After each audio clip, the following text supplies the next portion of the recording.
Hey everybody. I don't have my glasses on because I lose focus whenever people hop on that I know and stuff, so I just took my glasses off, so hopefully I won't see whenever people hop on, but let me make sure the sound is up. Alright, so I'm on here at I don't even know what time, it's probably 2 in the morning by now, but God really laid it on my heart the past week to share my testimony with you. I'm gonna try to make it short.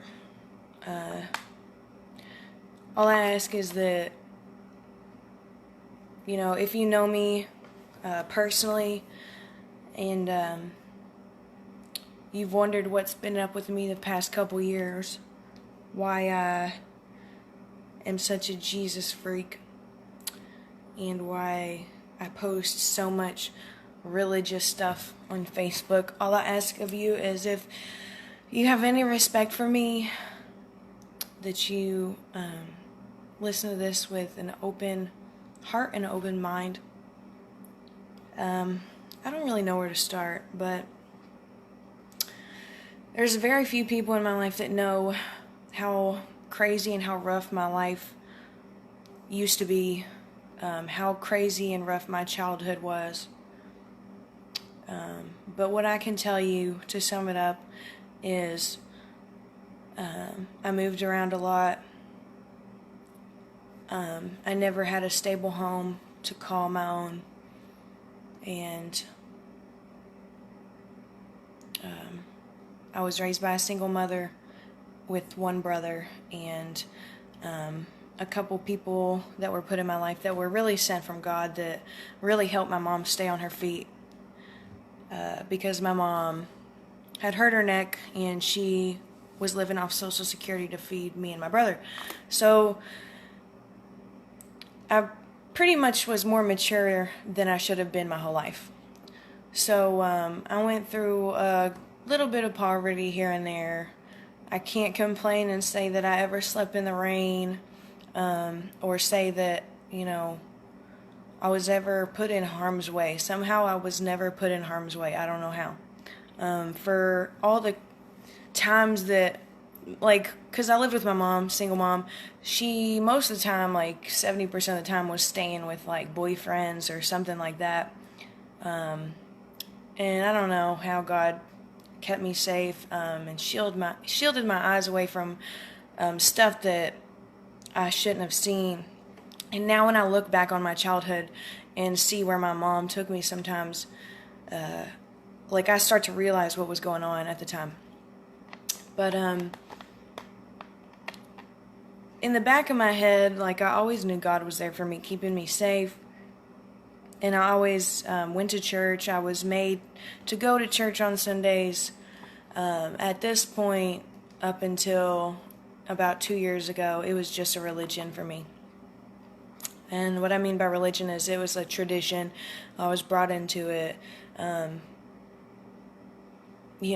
not really knowing that it can change you. That's all that they said was, it'll change you, it'll change you, it'll change you. This is where the realness comes from, the real happiness, the real joy, the real peace comes from. But I never felt it. I don't know if it was because I was going to the wrong church, or if it was just because it wasn't my time. But around 16 or 17 years old, I just stopped going to church. I was trying to find myself. I was trying to be independent, and I was, it was about the beginning of high school, probably, whenever I quit going. I've always called myself, or I used to call myself, a helpless romantic. A hopeless romantic. I had this whole, this desire to be loved and to be somebody else's, to be cherished, to just to be loved by a man. Like I said, my mom, she was a single mom. I've met my dad twice to this day still, so I had a daddy-shaped hole in my heart, and I'm not ashamed or afraid to say it. I really had a big hole in my heart. I didn't know why my dad didn't want to be in my life. I still don't know why, but it doesn't bother me anymore like it used to when I was a kid. So I didn't really give it much of a thought. I actually, I got into drinking and smoking stuff really early, I guess. I don't know. People in my generation, they really grow up fast compared to other generations. I mean, nowadays, kids younger than me are starting to smoke and drink, 12 and 13. I started to smoke and drink probably 15, 14, I think, is when I smoked my first joint. It was the coolest thing ever, so I thought at the time. And then I pretty much became a pothead. What I mean by that is I smoked weed all the time. It was my favorite thing to do. It's how I laughed at everything. It's how I joked. I don't know. It seemed to make me happy. I don't know what it was. But after I started smoking weed, I would never have admitted it to you back then, but I couldn't stay sober. And that led into, when I was probably a junior around there, I started to really drink socially on the weekends, and then that led into having to drink on the weekends regardless of if it was social or not. And then that led into watching people around me, people that I loved, and relationship-wise, people that I loved that drank a lot. And it was, in Kentucky, it's just really the norm. Drinking almost every day can be the norm. Just because where we live at, it's just like church. It's like a tradition, people are really hesitant to say that someone's got a problem because it's so common nowadays. So I don't know, at that point I just, no relationship I had worked out. I was looking for Mr. Perfect. I was looking for somebody to fix me, and then it would never work, and I don't know. It's just I was so ready to grow up,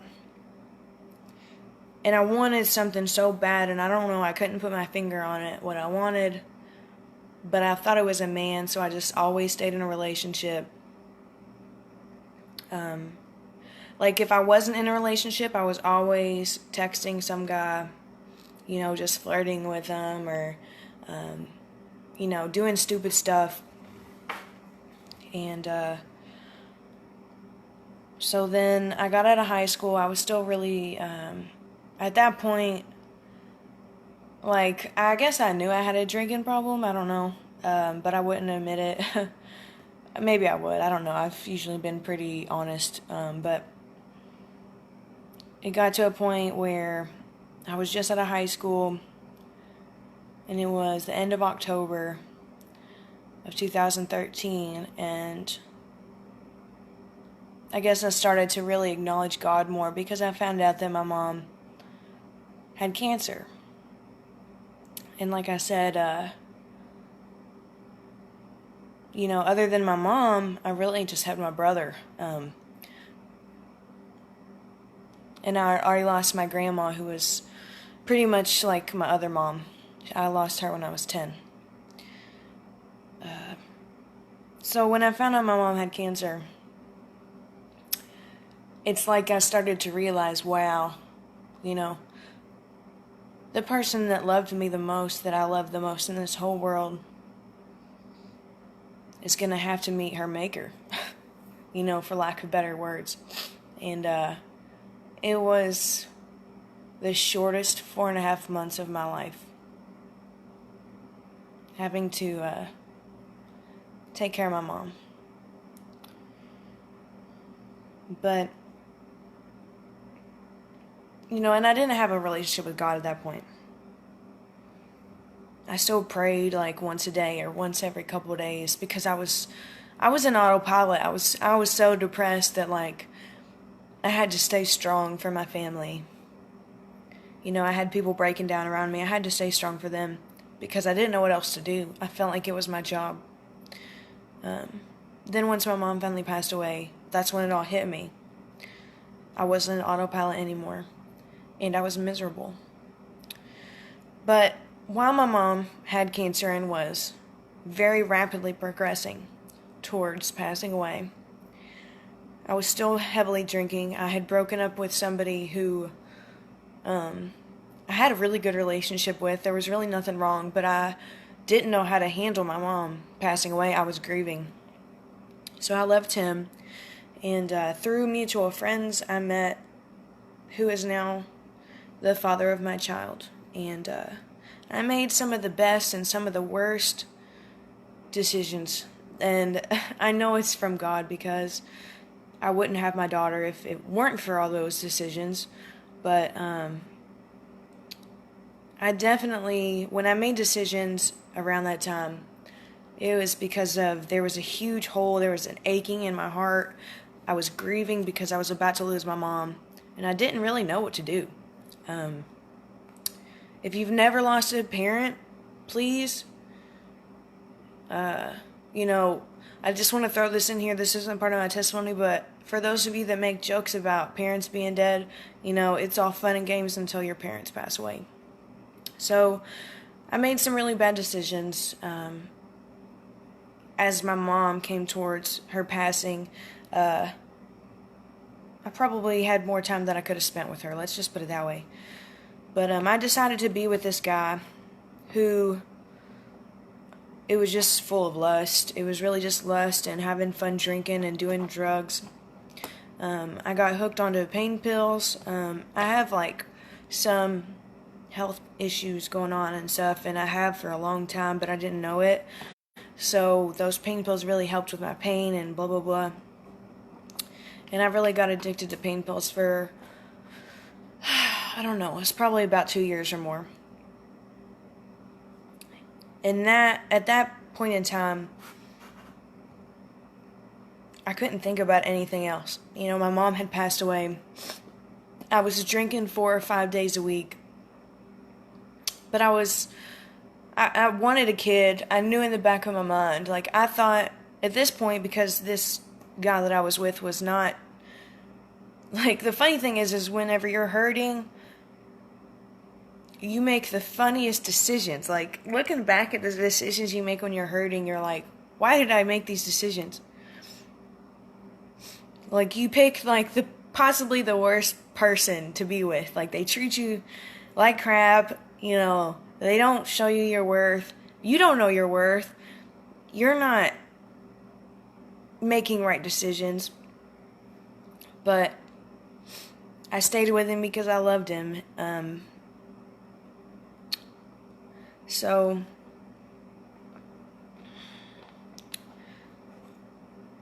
I was addicted to drinking and pain pills for a long time, and then I found out I was pregnant, and that day changed my life, because I had drank 5 days that week when I found out I was pregnant.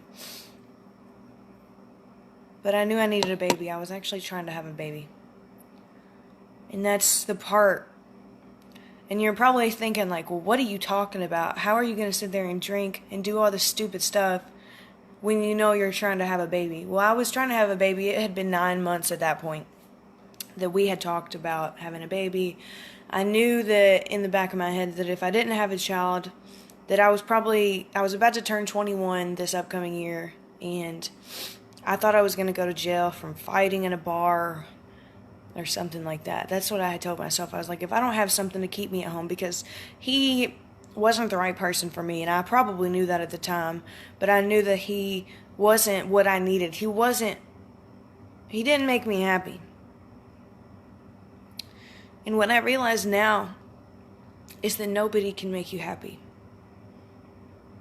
No matter how good they are to you, no matter how much they have your life together, no matter how much you think they're your saving grace, they cannot make you happy. I know that now, but I didn't know that then. I went through a lot of horrible times and lonely nights and messed up nights, not a lot of them sober, thinking about how I was unhappy. And so I quit drinking, I quit doing all that stuff while I was pregnant, obviously. Had my baby girl. Was the best thing that could have ever happened to me. I've barely drank since then, really. And that was something that I gave God all the credit for. I was like, man, I don't even want to drink anymore. It's not fun when you have a kid. You can't sleep off your hangover, you know.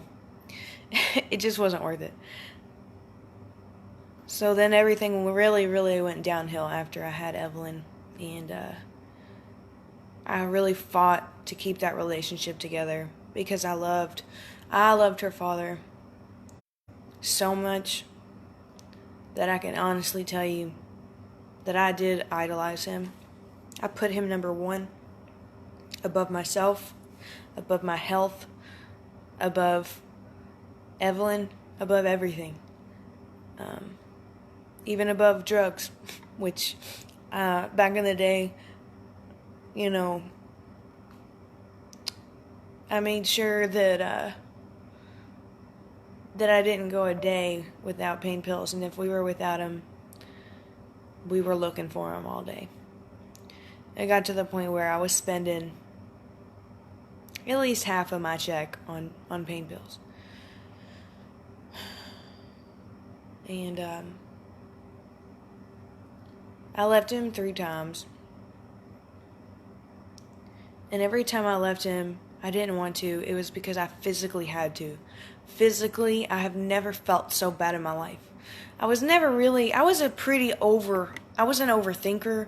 I didn't have that bad anxiety until I really started getting into pain pills. And, I smoked weed for a long time.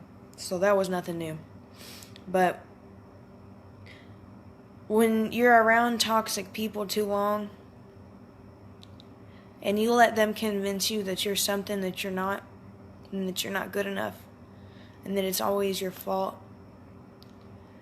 you would think that eventually you would get the message that they're not for you. Well, I ignored that message many, many times. So the only times that I left him were when God made me. Literally, God made me leave him. The 3 times, each time, I felt so horrible in my spirit. I thought I was going to die. I literally thought, in the pit of my stomach, I felt like I was going to die. I don't know how else to explain it, but I felt like I could throw up. I was so nauseous. There was nothing that could possibly keep me there anymore. And that happened 3 times. I came back. After I left, the depression was so bad. And people that have been in love, that have had their heart broken, they probably know somewhat of what I'm talking about in some way, shape, or form. The depression that you get when you leave someone that you love or that you've had sex with. And, that's a different story. When you have sex with people, it makes a soul tie, regardless of what you believe. That's why a lot of times whenever you leave relationships, you think about them constantly. You can't get them out of your mind. It takes months, if not years, to get over people. It's because it's a soul tie. But the 3rd time was the charm, and the only thing that I could do before I left him, because I knew I would end up going back, or I knew that this time it was going to be different when I left him, because the depression got so bad when I left him, because he didn't love me. And he didn't ever chase after me. Any of those times I left him, he would never reach out to me. He never regretted anything of how bad things went. I just left, and that was the last of it. I kept coming back because of mostly Evelyn. I wanted him to be in her life because I know what it's like to not have a dad in your life, or your real biological dad. But the 3rd time was the charm. And I remember sitting in my Blazer outside of his driveway. And I was telling God, I was telling God that I needed him. And I knew that when I left him for the last time, that I didn't know how it was going to go if I didn't have God's guidance. And like I said, I had been in church for a long time, but I never got to the point where I was broken. And I never got to the point where I really needed God. I always needed him, once a month or once a year where something really tragic happened, and I'd pray and I'd ask God to help me in some way, shape, or form. To help heal somebody or, whatever. But this time I really meant it, and God was drawing me towards him. And I felt God's presence on me, and I never really knew what it was like to hear the Lord speak to you until then. He was speaking to my heart, and it was a sense of urgency that I needed him then, and that was the time. Everything was right. I don't know how to explain it, but I was in such a deep, dark place of feeling alone and isolated. And, people say that God and Jesus and Christianity and religion in general, Jesus, it's not a religion. It's not. When I first stepped into this, I didn't know what to expect. I didn't know. I was really scared because I'm sitting here in my car, messed up. Like, I'm effed up. Like, I'm on pain pills. Like, I'm not effed up like I'm hallucinating, but I was on pain pills. Who knows, I might not have been able to find them at the time, so I was probably going through really bad withdrawal, because when you're out of pain pills, you hurt a lot. Like, your body is very sensitive, and it's like, your nerves are going crazy. So I just remember being in there like, well, this is it. The person that I wanted to be with, I was going to do anything for. I had to give up because I was idolizing him. I put him before God. And I promise you, regardless of what you think or what you believe, if you put anything in front of God, it's not going to work out. So in my blazer on that day, I decided that I was going to start going back to church on Friday nights, which I went to church on Friday nights since I was like in 6th grade. I had taken like 3 or 4 years off to find myself and to party and to be a young kid, a soon-to-be adult. And now I was, 21 years old, I believe 21 or 22, and I was about to leave who I thought was the love of my life, who treated me so bad. But somehow I thought that when I left him, it was going to be even worse than when I was with him. It was one of those things where I was just tortured. I don't know how else to explain it, but when I was with him, I was tortured. I wasn't treated right. I was neglected. I was emotionally abused. And when I was away from him, my mind tortured me. My mind told me to keep going back, and it told me that I was never going to be happy, and it told me that I was unworthy, and it told me that nobody else would love me like he loved me, even though he didn't love me. Like, my own mind was telling me lies about this guy who I loved. Just because you love somebody or you think you love somebody does not mean that it's real love, and it does not mean that it's from God. And I made a decision to start going back to church, and I gave my life to Christ again. And what I mean by again is when I was 7, I got baptized for the first time, and I was just a kid. That doesn't mean anything, though. It says that those in the Bible, it says that those who believe like a child will inherit the kingdom of God. And I got to the point where I started believing again like a child. I believed that he could heal me, and I believed that if anybody could do anything to fix my heart, it was God. It was Jesus. And so I started going back to church. And I laid my heart out to God, and I asked him to forgive me for all the times that he had reached out to me.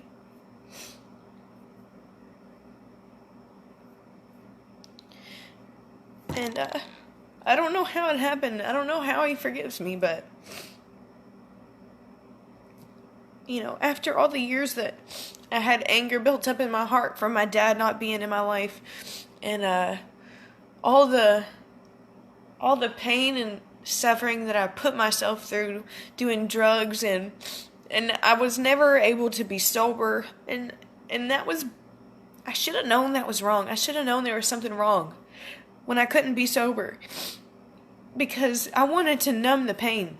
I wanted to numb this loudness in my soul. Like, when I was sober, like, all I could do was think about how sad I was and how my life is not the right way. Like, it should be different. Like, when I was sober, I was like, man, I should be happy when I'm sober. But I'm only happy when I was doing drugs. And then everything changed. And I'm crying right now because I can't believe the difference in the way I feel now and the way I felt then.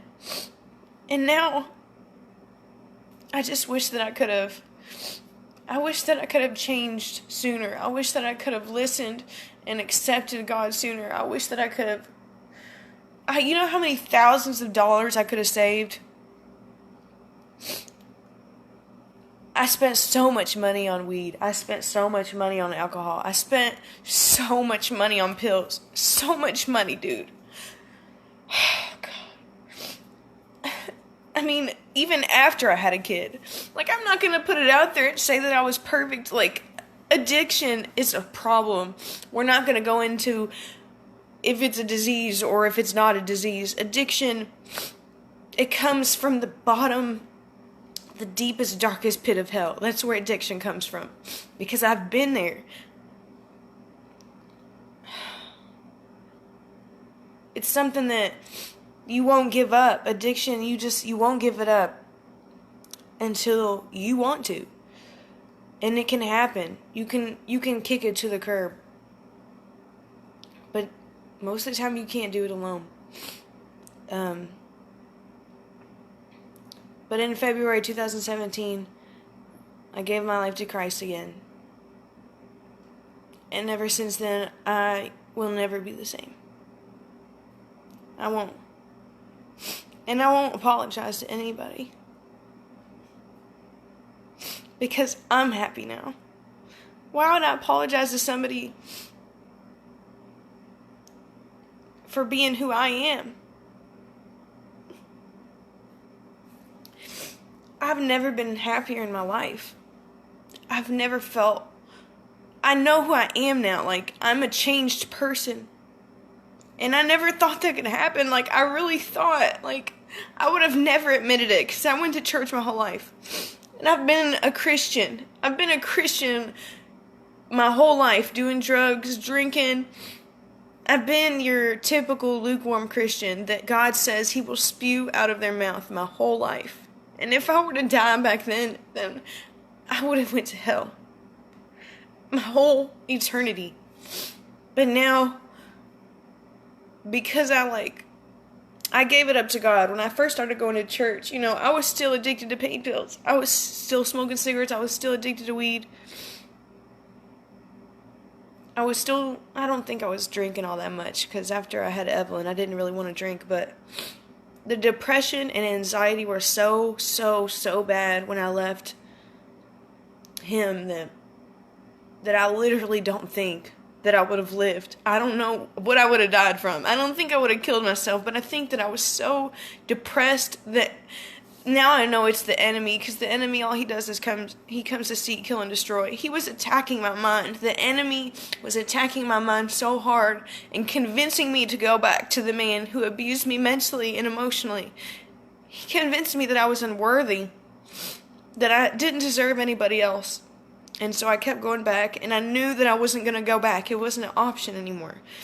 And I felt like I was just going to drown in my sorrows. And I knew, I was smart enough to know that I didn't want to drown anymore. I didn't want to cry myself to sleep anymore.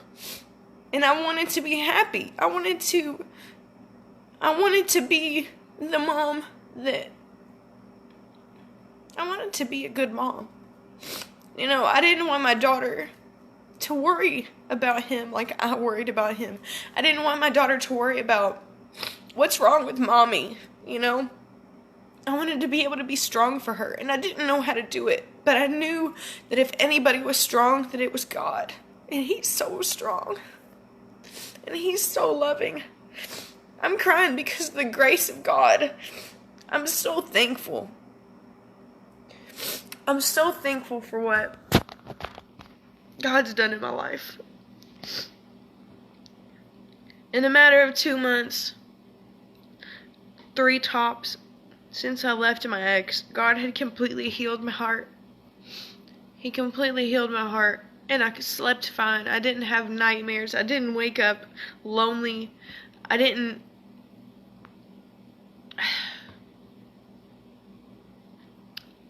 My heart wasn't broken anymore. And that was amazing to me. It was just ridiculous, because I thought I loved this man more than anybody I ever loved.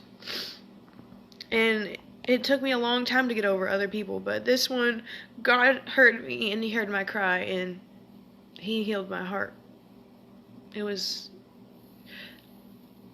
crazy. I gave up cigarettes and smoking weed every day. I gave it up. And pain pills, that was hard. It was hard mentally to even think about giving it up. That was honestly the hardest part. Giving it up is not hard when you know that God will take it from you. When you realize and you're taught that that's what God's for. He's there to help you. Because all this sin that you live in, it tortures you. It makes you its slave, and it tortures you. Because you're addicted to it, and you need it all the time, and then you don't have weed, and you're fucking, sorry. You don't have weed, and you're freaking pissed, like, I used to be the biggest pothead, ever.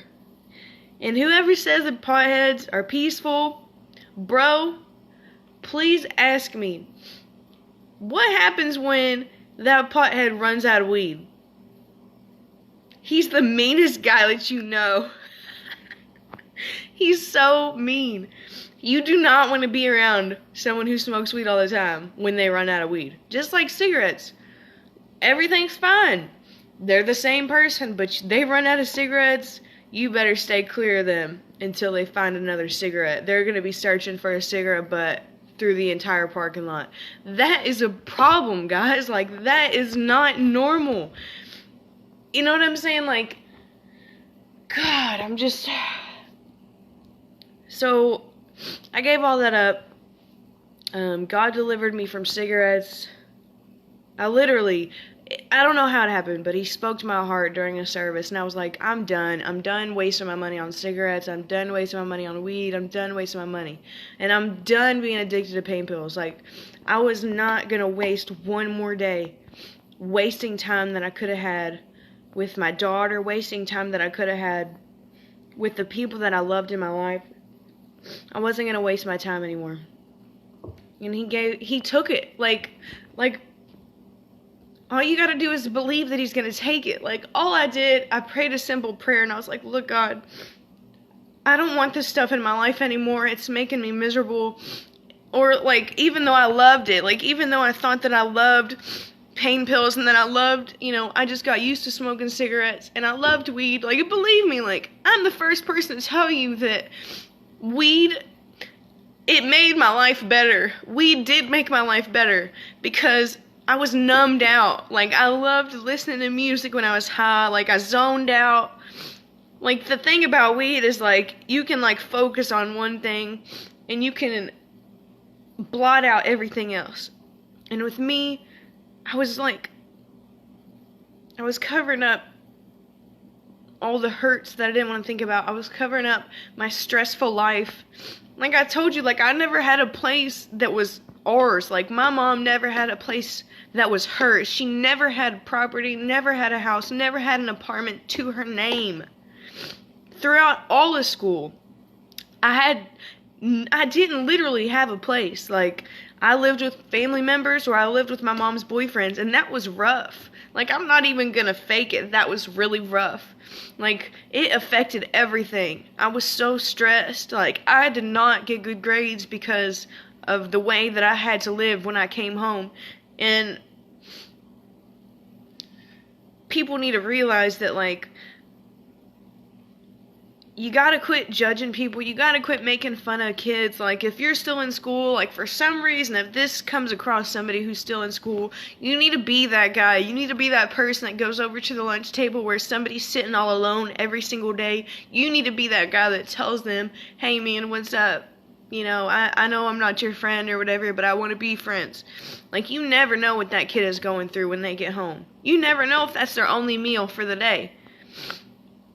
I'm blessed to say that that wasn't my only meal for the day. My mom, somehow, by the grace of God, I don't know how. I do not know how I lived the way that I did. My mom was a freaking beast. My mom was a great mom. And I thank God that He changed me and He took all this stuff out of my life. Because, you know, my mom had her own vices, and I just thank God that He took away smoking and drinking and having to smoke pot every day for a stress reliever. It's the exact opposite now. When I gave God all of my sin, when I gave Him all of my, what do you call it? I don't know what to even call it. When I quit smoking weed, I gave it up. I was like, look, God, I don't want to do this anymore. I don't want to be known as a pothead. I want my memory back. I knew it wasn't right. In the bottom of my heart, I knew that it wasn't right. God did not want me to smoke. So I was like, look, God, I've loved smoking pot for a long time. I don't know how I'm going to take it away without your help. If I can do this, it's through you. It's through your Son, Jesus Christ. I said, God, take this away. Take away the urge. Take away this habit. I don't want it anymore. And I swear, after that, if I smoked, it made me so anxious. It made me so paranoid. I felt like I was going to have a heart attack. I mean, it did not do the things that it did whenever I was living my life just for me. I mean, it was from night to day. Weed is not what it used to be for me. Now I can see clear, but it's only because I decided to live my life for God. And if you were to ask me 2 years ago if I was going to be sharing my testimony online to a bunch of strangers, that God had changed my life, and that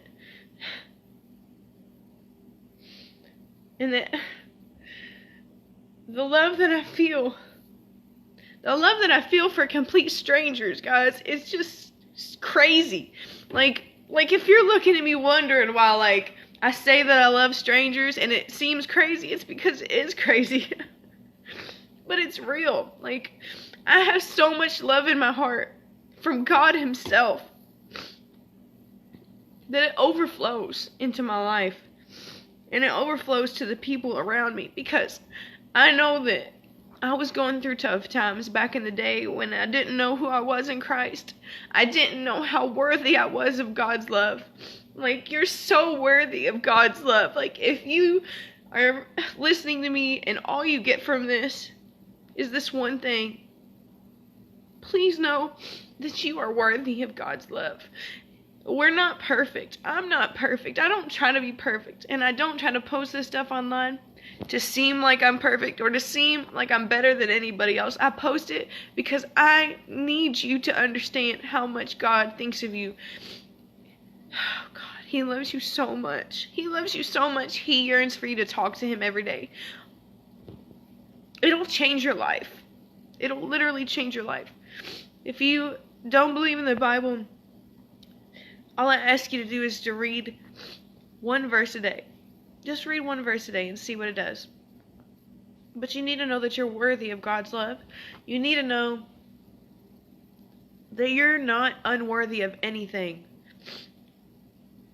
God did not create you to be heartbroken, to be filled with anxiety and filled with depression all the time, to be sad for no reason. He didn't create you to be offended at the drop of a hat. He didn't create you to hate on people and to make fun of people and to mock people all day. He didn't create you to be so judgmental, because the funny thing is that I'm really not judgmental. I really love everybody the way that I'm taught to, because Jesus taught me.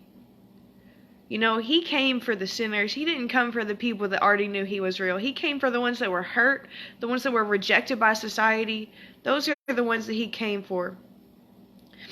So, the funny thing is that people want to say that all Christians are judgmental. Well, I really am one of the least judgmental people that you'll meet. The only reason why I post all this stuff is because Jesus and God are very real, and they will change your life. They will absolutely 100% change your life. But you have to believe. You have to believe like a child.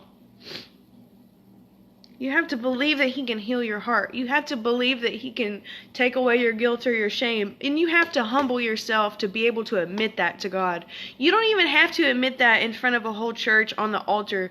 You know, eventually that's a good thing to do, to show that you believe in him in front of people. But all you got to do is pray at home. Just say, God, I don't know. I've never seen any proof. I need you to show me that you're real. All you got to do is acknowledge him and say, look, where are you at? Like, I need something. I need you to show me something. And he'll send something. He will send one of God's people. He'll send them your way to give you a message, or he'll speak to your heart. Just ask for it.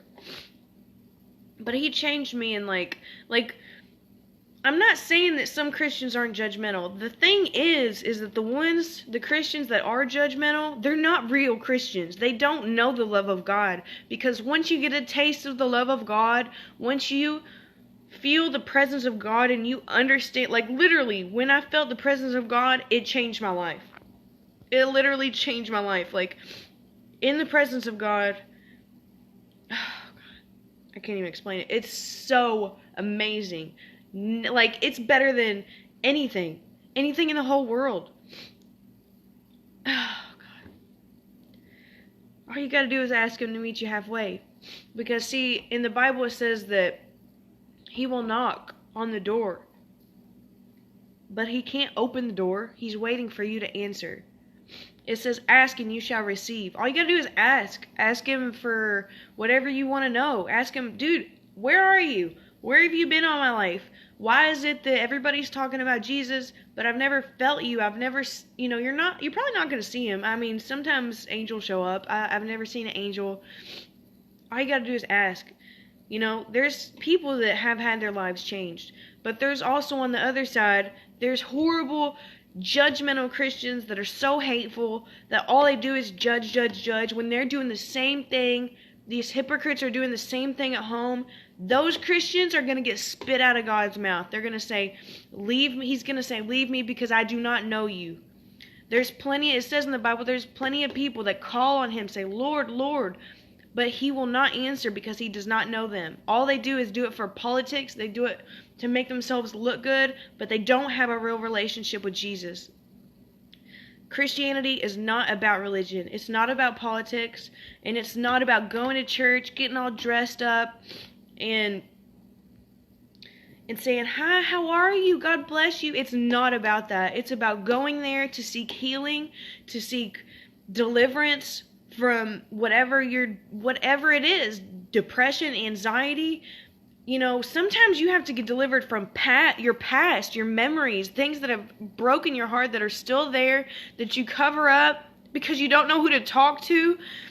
You have no idea how many, I had no idea how many things that I kept locked away in my mind that were so heartbreaking and so dark. They hurt me every day. I carried so much baggage. When I say that God broke all those chains, what I mean is those chains had really, really heavy weights on them. When I came to Christ, it's like 1,000,000 pounds got lifted off of my shoulders. It's like in an instant, I knew who I was.